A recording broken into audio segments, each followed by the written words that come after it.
सभी को नमस्कार। उम्मीद करता हूँ आप सभी अपने घरों में सेफ होंगे। ठीक है, क्लास 11th के अंदर आज जो आपको टॉपिक बताने जा रहा हूँ वो हाइड्रोकार्बन्स के बारे में बताना जा रहा हूँ। वही चीज़ आपको वीडियो के अंदर बताऊँगा जो आपको PDF भेज चुका हूँ ताकि आप उसको आराम से पढ़ सकें। ठीक है भाई, हाइड्रोकार्बन के अंदर जनरल बात तो खैर आप पढ़ सकते हैं, लेकिन अपन जो जहाँ से शुरुआत कर रहे हैं वो आपको मैं बता रहा हूँ। ठीक है भाई, तो हाइड्रोकार्बन के अंदर अपन सभी जानते हैं ये आपके हाइड्रोकार्बन। ठीक है, अब हाइड्रोकार्बन्स के अंदर कहते किसे हैं, पहले तो जनरल बात है, मेन तो इसका नामकरण आपको बताऊंगा मैं। ठीक है, दो कंपाउंड से मिलकर बना होता है, हाइड्रोजन और किससे मिलकर बने होते हैं, कार्बन से जो मिलकर यौगिक बने होते हैं वो क्या कहलाते हैं, हाइड्रोकार्बन यौगिक कहलाते हैं। ठीक है, तो आज जो अपने पास चर्चा का विषय है मैं आपको इनके नामकरण के बारे में बताऊंगा। हाइड्रोकार्बन यौगिकों का नामकरण आपको मैं बताऊंगा। ठीक है ना, तो हाइड्रोकार्बन यौगिकों का जो नामकरण किया जाता है वो 3 विधियों से किया जाता है। 3 विधियाँ कौन कौन सी है आप जानते हैं, आपने 10th में पढ़ी भी होगी। ऐसे सबसे पहली जो प्रणाली है वो आपकी कौन सी है, साधारण प्रणाली। ठीक है, दूसरी जो प्रणाली है वो कौन सी होती है आपके पास में, व्युत्पन्न प्रणाली। साधारण प्रणाली, दूसरी कौन सी है, व्युत्पन्न प्रणाली आपके पास होती है। और जो तीसरी प्रणाली जो है आपके पास वो है IUPAC। तीसरी कौन सी है, IUPAC पद्धति आपके होती है। ठीक है ना भाई, IUPAC पद्धति। बाकी तो मैंने आपको PDF भेज रखा है, लेकिन IUPAC पद्धति आपको थोड़ा बोर्ड पे बताना जरूरी होता है क्योंकि इसके एग्जाम्पल वगैरह मेन होते हैं। ठीक है, तो IUPAC पद्धति के अंदर अपन सब जानते हैं, वैसे जैसे साधारण प्रणाली में बता देता हूँ, यौगिकों का जो नामकरण किया जाता है उनकी उत्पत्ति स्रोत के आधार पर, वो पैदा कैसे हुए हैं उसके आधार पर नामकरण किया जाता है। इस नामकरण में कोई नियम नहीं है। जैसे एक दो उदाहरण आपको बताऊँ इस साधारण प्रणाली के, जैसे अपन जानते हैं फार्मिक अम्ल। ठीक है, HCOOH फार्मिक अम्ल होता है। ठीक है ना, अब ये जो फार्मिक अम्ल इसका नाम किससे रखा है, फार्मिका, यानी ये आपके क्या है, लाल चींटियों से प्राप्त होता है। इससे प्राप्त होता है, लाल चींटियों से प्राप्त होता है। इसी तरह से एग्जाम्पल आपको बताऊं मैं, एसिटिक अम्ल सुना होगा आपने, CH3COOH, सिरके से प्राप्त अम्ल। किससे प्राप्त होता है, सिरके से प्राप्त अम्ल, तो वो क्या कहलाता है, एसिटिक अम्ल कहलाता है। ठीक है ना, तो कोई नामकरण नहीं है उत्पत्ति स्रोत के आधार पर। इसी तरह से व्युत्पन्न प्रणाली, इसके बारे में, व्युत्पन्न प्रणाली में भी यौगिकों के नामकरण का कोई नियम नहीं है। इसके अंदर भी सामान्यतः क्या किया जाता है, आपके उनकी स्रोत के आधार पर या उनके जैसे मान लीजिए जो कंपाउंड है व्युत्पन्न के आधार पर उनका नामकरण कर देते हैं। जैसे एथेन है, मेथेन है, प्रोपेन है, ब्यूटेन है, एथेनॉल है, मेथेनॉल है, इस तरह से। लेकिन मेन पद्धति जो आती है वो कौन सी है, IUPAC पद्धति होती है, जिसे international union of pure and applied chemistry अपन लोग कहते हैं। ठीक है ना, international union of pure and applied chemistry कहते हैं। 1930 में जिनेवा के अंदर ये पद्धति दी गई थी। ठीक है, 1930 में कहाँ दी गई थी, जिनेवा के अंदर ये पद्धति आपके दी गई थी, जिनेवा पद्धति भी कहते हैं। लेकिन इससे पहले इसका जो नाम था IUC पद्धति था। ठीक है ना, IUC पद्धति के नाम से भी इसे अपन जानते थे, इंटरनेशनल यूनियन ऑफ केमिस्ट के नाम से इसे जानते थे। ठीक है, तो अब देखिए मेन IUPAC पद्धति अपने को शुरू करनी है। इसके अंदर कौन कौन सी कैटेगरी आपको पढ़ाई जाती है। सबसे पहले IUPAC पद्धति के अंदर आपको बताऊँ मैं, IUPAC पद्धति के अंदर सबसे पहला जो नामकरण पढ़ाया जाता है वो एल्केन का नामकरण पढ़ाया जाता है। ठीक है, IUPAC पद्धति में सबसे पहले नामकरण किसका होता है, एल्केन का IUPAC नामकरण आपके पढ़ाया जाता है। ठीक है ना, अब इसके IUPAC पद्धति पढ़ने से पहले 2-4 बातें आप लोग ध्यान में रखना। एक तो हमेशा देखो पढ़ाते हैं, आपने पढ़ा होगा C1 C2 C3 number of carbon होते हैं, उससे अपन लोग जैसे C1 हो तो उसे क्या पढ़ते हैं, मेथ पढ़ते हैं, है ना। C2 हो तो उसे क्या पढ़ा जाता है, एथ पढ़ा जाता है। C3 हो तो उसे क्या पढ़ा जाता है, प्रोप पढ़ा जाता है। जैसे C4 हो तो उसे क्या पढ़ा जाता है, ब्यूट पढ़ा जाता है ना, आप सब जानते हैं ये बात। C5 हो तो इसे क्या पढ़ा जाता है, पेंट पढ़ा जाता है। क्या पढ़ा जाता है, पेंट पढ़ा जाता है। ठीक है ना, इसी तरह से आपके हेक्स है, हेप्ट है, ऑक्ट है, नॉन है, डेक है होता है। तो एक तो ये चीज़ आपको IUPAC में विशेष रूप से ध्यान रखनी होगी। ठीक है, एक IUPAC पद्धति पढ़ने के लिए आपको प्रतिस्थापी समूह इसके बारे में जानकारी होनी चाहिए। प्रतिस्थापी समूहों के बारे में अपने को पढ़ना है, ठीक है ना। कौन कौन से प्रतिस्थापी समूह होते हैं, आपको सबसे पहले तो एक ही बात बता देता हूँ, इन प्रतिस्थापी समूहों का हमेशा पूर्व लगन लगता है। इन प्रतिस्थापी समूहों का क्या लगता है, आपके पूर्व लगन आपके लगता है, ठीक है ना। जैसे आपको बताऊं मैं, अगर आपका प्रतिस्थापी समूह CH3 लगा हुआ है तो अपन सब जानते हैं इसे क्या पढ़ा जाता है, इसका पूर्व लगन क्या है, मैथिल होता है, ठीक है ना। CH3 है, इसका पूर्व लगन क्या है, मैथिल है। मान लीजिए आपका C2H5 है तो इसका पूर्व लगन क्या हो जाएगा, आपका एथिल हो जाता है, ठीक है ना। इसी तरह से आपके OCH3 समूह लगा हुआ है तो उससे अपन लोग क्या कहते हैं, मैथोक्सी पढ़ते हैं, उसे क्या पढ़ा जाता है, OCH3 समूह क्या पढ़ा जाता है, मैथोक्सी पढ़ा जाता है। इसी तरह से OC2H5 समूह है, उस समूह को क्या पढ़ा जाएगा, एथोक्सी पढ़ा जाएगा, उसे क्या पढ़ा जाएगा, एथोक्सी आपके पढ़ा जाता है, ठीक है ना। इसी तरह से आप सब जानते हैं Cl हो तो उसे क्लोरो पढ़ते हैं, ठीक है। इसी तरह से Br हो तो उसे क्या पढ़ा जाता है, ब्रोमो पढ़ा जाता है। Br को क्या पढ़ा जाता है, ब्रोमो आपके पढ़ा जाता है। इसी तरह से आपके I हो तो क्या पढ़ा जाता है, आयोडो पढ़ा जाता है, I को आयोडो पढ़ते हैं अपन लोग। F हो तो उसे क्या पढ़ते हैं, फ्लोरो पढ़ते हैं, क्या पढ़ते हैं, F हो तो उसे क्या पढ़ा जाता है, फ्लोरो पढ़ा जाता है, ठीक है ना। NO2 समूह लगा हुआ है तो उसे नाइट्रो ग्रुप पढ़ा जाता है। तो ये कुछ एक समूह अगर आप याद रखें तो आपको IUPAC क्या होती है, आसान हो जाती है, ठीक है ना। एक तो नंबर ऑफ कार्बन पता होने चाहिए और एक ये प्रतिस्थापी समूह अपने को क्या होने चाहिए, पता होने चाहिए, जिससे आप आसानी से IUPAC पढ़ सकते हैं, ठीक है भाई। तो ये होती है इसके बारे में जनरल बात। अब इस क्लास के अंदर मैं आपको दो IUPAC, एक तो एल्केन का IUPAC नामकरण और एक एल्कीन का IUPAC नामकरण बता रहा हूँ, ठीक है। तो सबसे पहले बात करते हैं आज अपन एल्केन का IUPAC नामकरण किस तरीके से किया जा सकता है, ठीक है। एल्केन का IUPAC नामकरण किस तरह से किया जा सकता है, ठीक है। तो देखिए अपन लोग सबसे पहले जो शुरुआत करने जा रहे हैं, मैं आपको बता दूं 6 कैटेगरी के IUPAC नामकरण, एल्केन का IUPAC नामकरण, एल्कीन का IUPAC नामकरण और एल्काइन का IUPAC नामकरण। उसके बाद एल्कीनाइनों का IUPAC नामकरण, उसके बाद में एक क्रियात्मक समूह वाले यौगिकों का IUPAC नामकरण और फिर बहु क्रियात्मक समूह वाले यौगिकों का IUPAC नामकरण अपन लोग पढ़ते हैं। तो आज जो अपने पास है वो किसका बता रहा हूँ, आपके एल्केन का IUPAC नामकरण, ठीक है। किसका है, एल्केन का IUPAC नामकरण आपको बता रहा हूँ। देखिए जनरल जानकारी तो आप सब जानते हैं, एल्केन के बारे में मैंने पहले भी बताया है। एल्केन कहते किसे हैं, कि जब कार्बन कार्बन श्रृंखला के मध्य, जब कार्बन कार्बन श्रृंखला के मध्य क्या उपस्थित हो, सिंगल बॉन्ड उपस्थित हो। कार्बन कार्बन श्रृंखला में कौन सा बॉन्ड हो, आपका सिंगल बॉन्ड हो, एकल बंध उपस्थित हो, तो उसे अपन लोग क्या कहते हैं, एल्केन कहते हैं, है ना। 2-3 पॉइंट बता देता हूँ इसमें। कार्बन कार्बन में सिंगल बॉन्ड हो तो उसे अपन क्या कहते हैं, एल्केन कहते हैं। दूसरा अपन सब जानते हैं, ये जो एल्केन है ना भाई, अगर इस शब्द का अगर संधि विच्छेद करें एल्केन का तो दो शब्दों का मेल हो जाएगा, एक तो हो जाएगा एल्क और एक हो जाएगा आपका एन, ठीक है ना। एल का मतलब होता है CN और एन का मतलब होता है आपके एकल बंध। एन का मतलब क्या होता है, एकल बंध आपके होता है। एल का मतलब CN और एन का मतलब होता है आपके एकल बंध आपके होता है, ठीक है ना। तो ये तो हो जाता है आपके एल्केन के बारे में। उसके बाद इसका जो सामान्य सूत्र है, इसका जो क्या है सामान्य सूत्र जो है, अपन सब जानते हैं एल्केन का क्या होता है, CnH2n+2, क्या होता है, CnH2n+2 होता है।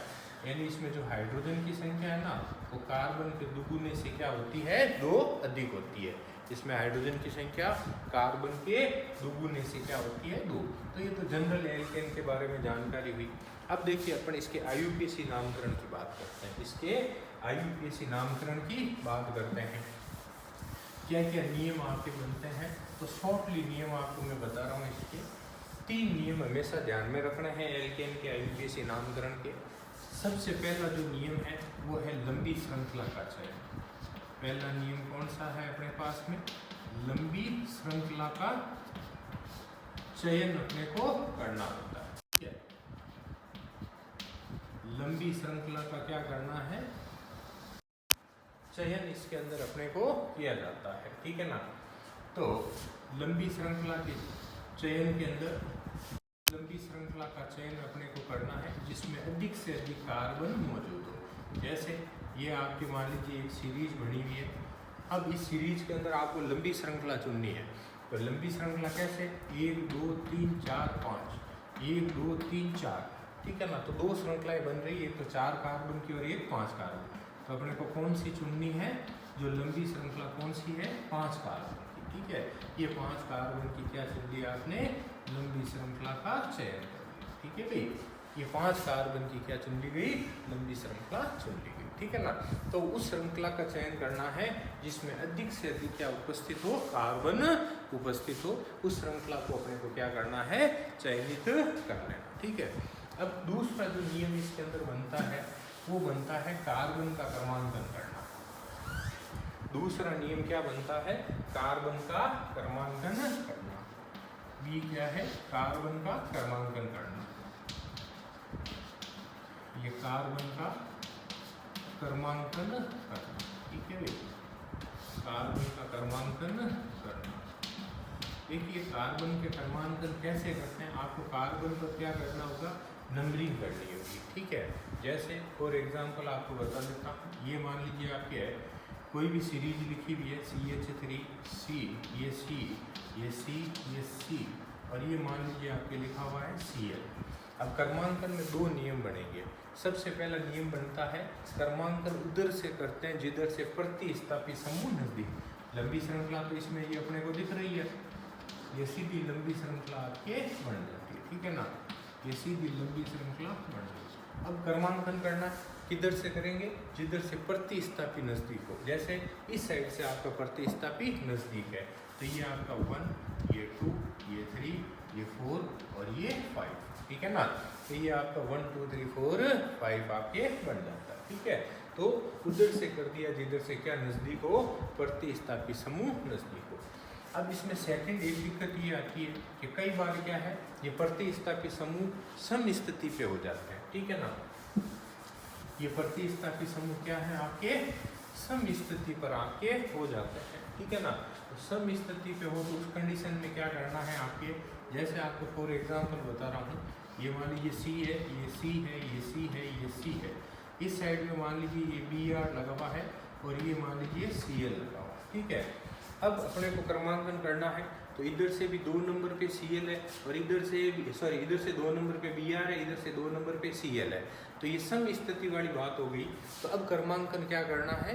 अंग्रेजी वर्णक्रम के अनुसार करना है, अल्फाबेटिकली करना है। ठीक है, अल्फाबेटिकली कैसे करोगे? देखिए ये Br है, ये Cl है। Br ब्रोमो होता है, Cl क्लोरो होता है। तो ये 1, ये 2, ये 3 और ये 4। ठीक है ना भाई, ये 1 2 3 और ये 4। ठीक है ना भाई। तो इस तरह से अंग्रेजी वर्णक्रम के अनुसार अपने को क्रमांकन करना है, अल्फाबेटिकली क्या करना है? क्रमांकन करना। तो क्रमांकन के 2 रूल हो गए।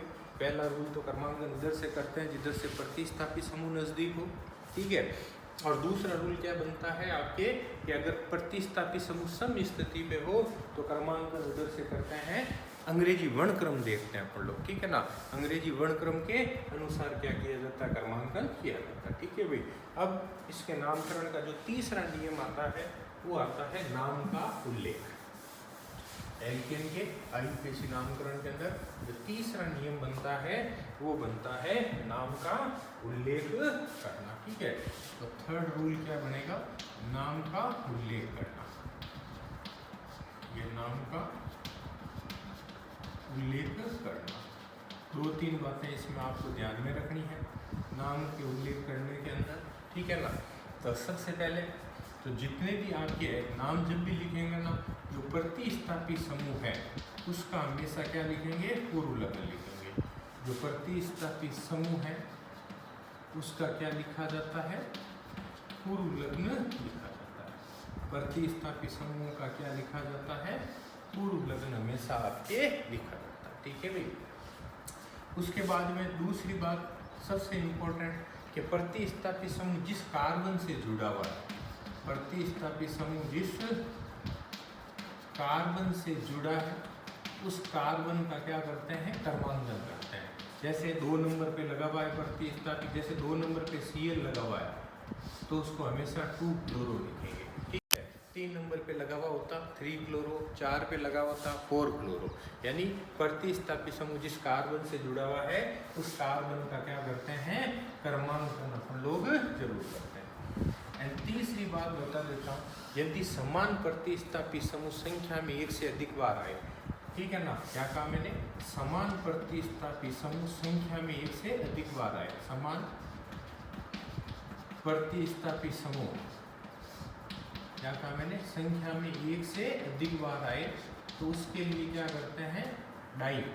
2 बार आए तो उसके लिए आप डाई लगाइए, 3 बार आए तो उसके लिए आप लोग ट्राई लगाइए, 4 बार आए तो उसके लिए क्या लगाइए, टेट्रा, 5 बार आता है क्या लगाते हैं, पेंटा प्रयुक्त करते हैं, 6 बार आए तो क्या है, हेक्सा प्रयुक्त करते हैं, 6 बार आए तो क्या प्रयुक्त करते हैं, हेक्सा, ठीक है।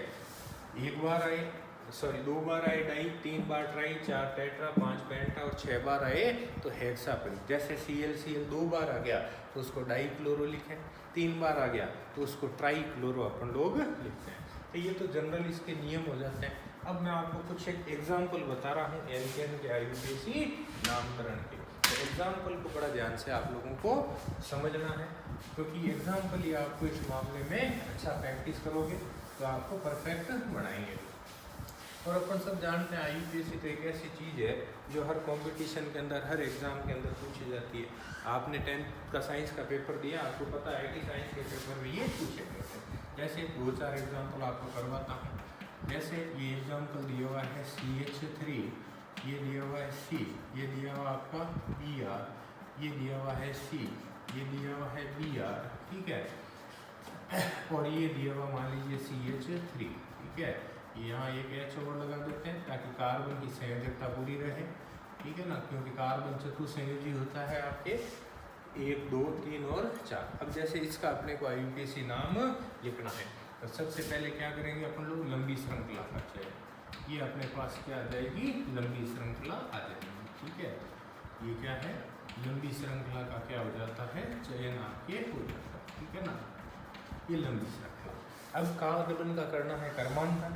तो क्रमांकन में देखिए बेटे, इधर से भी Br 2 नंबर पे है, इधर से भी Br 2 नंबर पे है, तो इस स्थिति में अपन चाहे जिधर से क्रमांकन कर सकते हैं, ठीक है।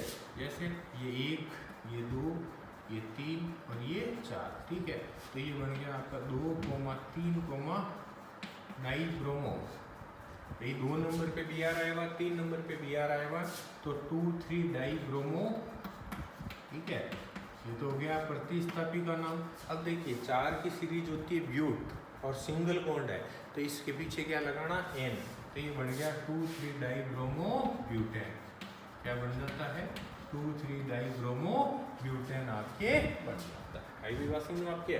तो इस तरह से एल्केन का आईयूपीएसी नामकरण। और देखिए एग्जाम्पल और बताता हूँ आपके।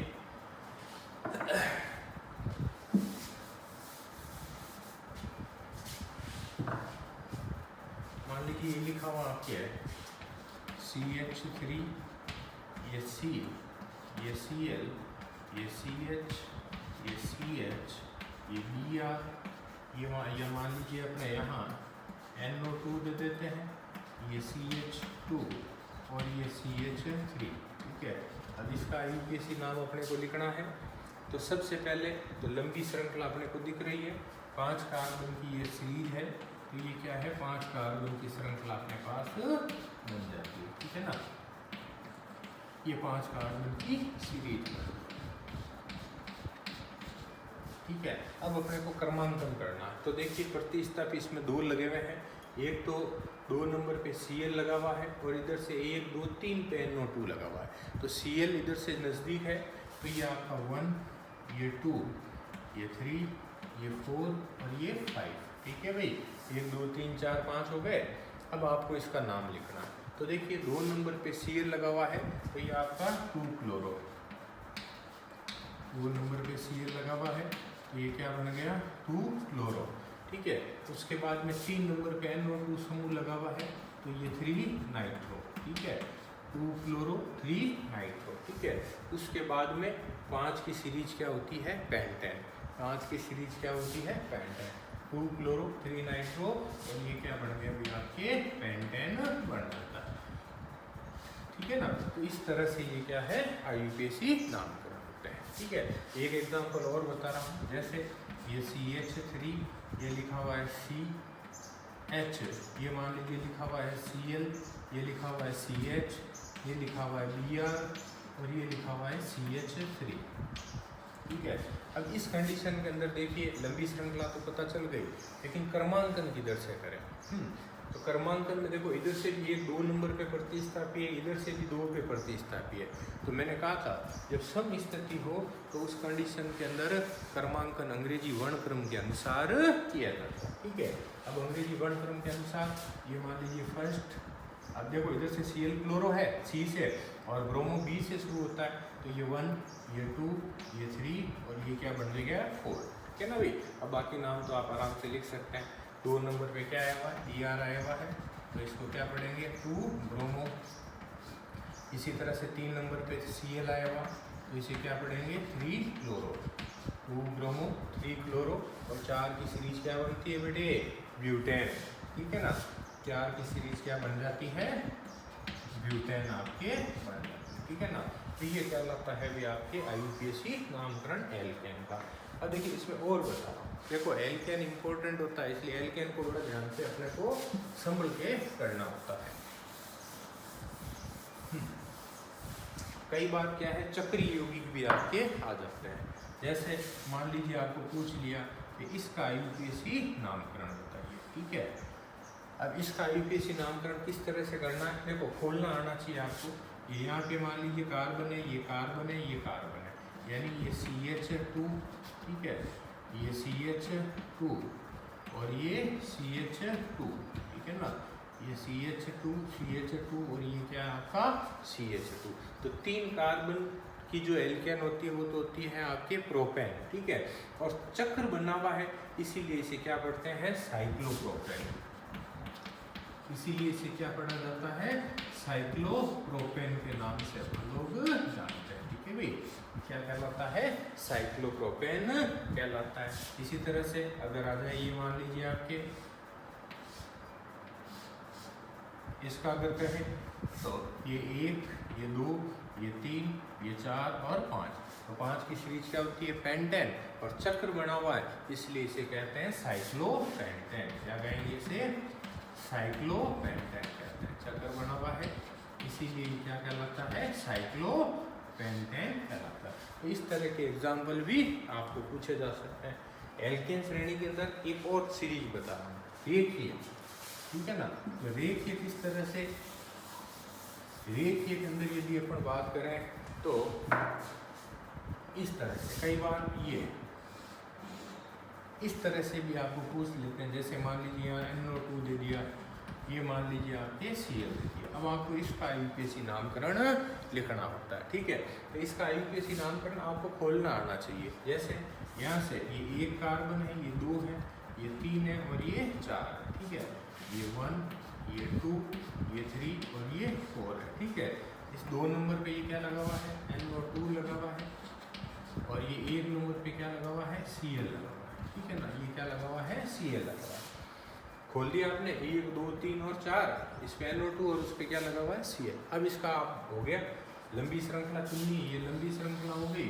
क्रमांकन करना है, किधर से करोगे भाई, इधर से भी एक 2 नंबर पे नाइट्रो ग्रुप है, इधर से भी 2 नंबर पे Cl आपके आया हुआ है। ठीक है, तो इस कंडीशन के अंदर आपके अंग्रेजी वर्णक्रम ले लो, ये 1, ये 2, ये 3 और ये 4। ठीक है ना, तो ये इसका IUPAC नामकरण 2 क्लोरो 3 नाइट्रो, 2 क्लोरो 3 क्या हो जाएगा आपके नाइट्रो। ठीक है ना, और 4 की सीरीज आप सब जानते हैं क्या होती है भाई, ब्यूटेन। क्या होती है, 4 की सीरीज क्या बनती है, ब्यूटेन आपके बनती है, ठीक है ना। तो ये कहलाते हैं आपके एल्केन के आईयूपीएसी नामकरण, ठीक है। सारी कैटेगरी मैंने आपको इसमें बता दी। आप और इसमें जितनी ज़्यादा प्रैक्टिस करेंगे और आप इसमें परफेक्ट होंगे, ठीक है भाई। तो इस कालांश के अंदर आपके ये एल्केन का आईयूपीएसी नामकरण आपको बताया गया, एग्जाम्पल बताया गया। नेक्स्ट कालांश के अंदर आपको एल्कीन का और एल्काइन का, यानी 3 दिन लगते हैं इसमें। एल्केन हो गया, नेक्स्ट कालांश के अंदर एल्कीन और एल्काइन, और उससे नेक्स्ट कालांश के अंदर एल्कीनाइन, एक क्रियात्मक और बहुक्रियात्मक के आईयूपीएसी नामकरण आपको बताऊंगा। तो जो चीज़ बताई इसको आप अच्छी तरह से पढ़ें, कुछ एग्जाम्पल अपने हाथों से लिखें, उनको करने का प्रयास करें। धन्यवाद।